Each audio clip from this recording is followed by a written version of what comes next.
Cut చేస్తున్నానండి. ముందు ఈ తొక్క తీసేద్దాం. ఇది మందంగా ఉందండి.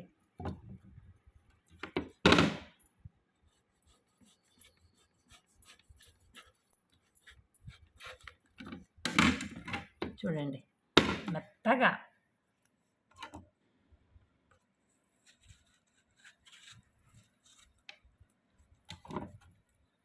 ఇలా స్కిన్ అంతా తీసుకుందామండి. చూడండి స్కిన్ ఎంత మెత్తగా స్మూత్గా వచ్చేస్తుంది. దూదిలాగా ఉంటుందండి.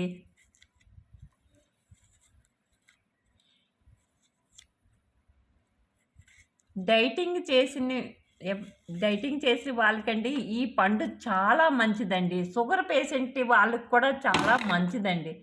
చూడండి ఎంత మెత్తగా ఉంది. మంచి సెంట్ అండి దీనికి.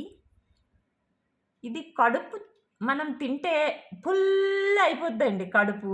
ఇలాగా తినొచ్చు. దీనిపైన షుగర్ చల్లుకొని తినొచ్చండి.